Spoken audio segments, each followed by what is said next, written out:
Hi folks, my name is Jonathan Jacques-Bellêtete. I am the creative director of Hell Is Us. Today I'd like to take a bit of your time to talk about the 3 distinct narrative layers, but also how we created this game from scratch and the kind of like processes that brought us to its world, its gameplay, and these 3 narrative layers.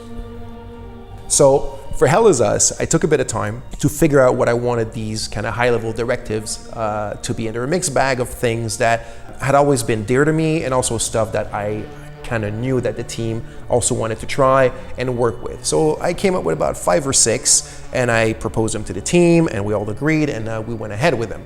So the first one at the top of the list is exploration and discovery. When it's truly player driven, when it's like player cognitive abilities that are putting 2 and 2 together to discover the secrets of the game through your exploration.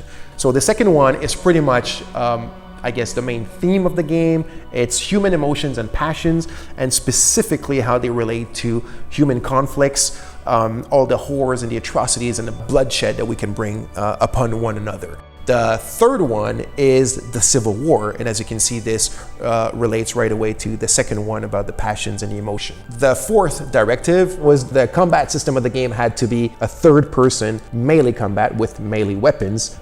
The fifth directive was that the game had to take place within a contemporary setting. As you can see, this brought a bit of a challenge how to justify the third-person melee combat in a contemporary setting. And the sixth one is I wanted to make sure that the enemies in the game were not humans and we would not bring any harm to human beings.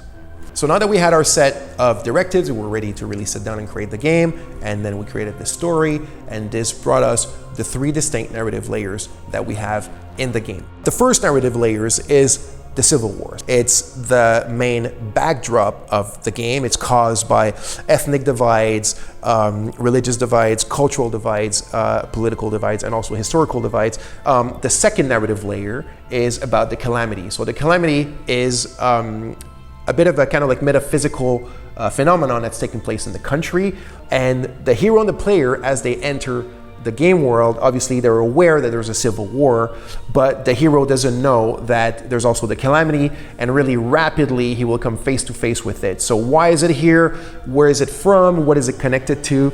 And what's its link with the people, the civil war, and the history of the country?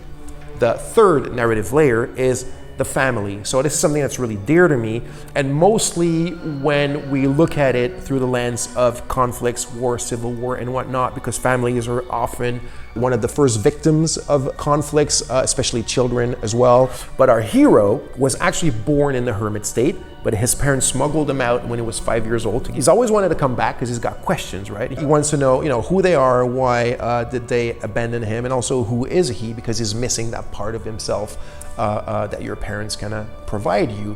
So all these 3 narrative layers are different, but they intertwine. One of them is the one that truly brings you through the main story, but since the game is fairly open-ended and non-linear, the players are free to oscillate between these 3 layers as they see fit, and kind of put them together to form the big picture of the game and the entire puzzle, or almost the entire puzzle, to make sense of what's going on inside this country. So in the near future, we'll talk a lot more about these things and a lot more details. This was it for now. I hope you enjoyed. Thank you for watching, and see you soon.